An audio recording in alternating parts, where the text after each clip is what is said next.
The splendidly evocative ruins of ancient Rome have long been a challenge to historians and archaeologists intent on reconstructing how that city once looked and functioned. During the Imperial period, the city grew larger than any before in the Western world. How was the city constructed, and what were the materials used? How was it defended? How was the population supplied with food and water? How were the people housed and entertained? Above all, how did the Romans make the city work? This model shows how Rome might have looked during the reign of the Emperor Constantine. The population at its peak was probably 1 million, enormous by ancient standards, and 5 times that of Alexandria, the next largest city in the Roman Empire. Meeting even the basic needs of such a population, let alone the construction of monumental public buildings, surely required considerable engineering and organisational ability. Yet the Romans themselves have the reputation of contributing nothing of note to the history of technology. By this account, they were completely uninventive. All they did was appropriate the innovations of the peoples they conquered. How can we reconcile these two judgments? The ancient history of Rome lasted some 1,000 years, from the time they were ruled by kings, through the Republican period, which lasted some 4 centuries, and then into the Empire, when Rome reached the height of its power. It's necessary to consider these issues in the context of Rome's physical development. The geographical setting combines fertile land with ready access to the sea by means of the river Tiber.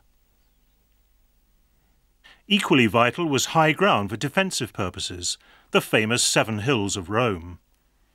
As the city expanded into the valleys, the marshy ground between the hills was drained by channeling an existing stream into the river Tiber. This became Rome's main sewer, the Cloaca Maxima, still in use 9 centuries later during the reign of Constantine. Indeed, it is still in use today, despite modern landfill on the banks of the Tiber.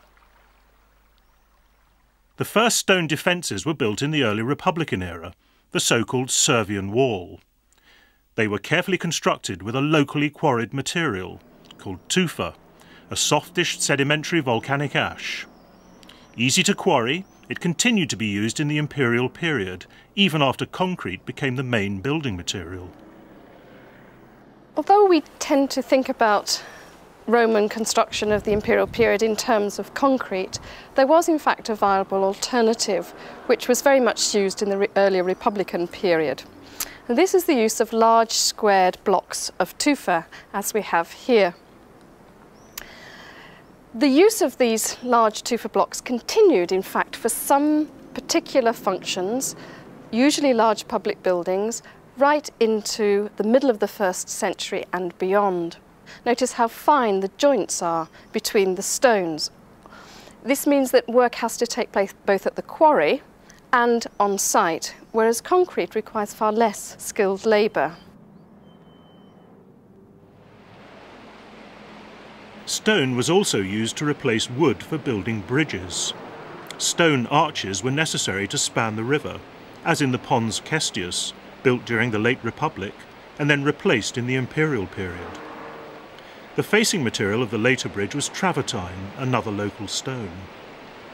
This bridge has been rebuilt several times, but it still serves its original function, connecting the right bank of the river with the Tiber Island. Another important masonry structure is the Porta Maggiore, built in the early Imperial period. This monumental double arch is also constructed with travertine, a kind of limestone from nearby Tivoli. Travertine, a much harder material than tufa, but more difficult to quarry, was used increasingly in early imperial buildings. Beneath the Porta Maggiore survives a portion of road. Like all major roads in the vicinity of Rome, it was paved with basalt, a very durable local volcanic rock. Even in this, deep ruts were worn by the constant traffic of wheeled carts.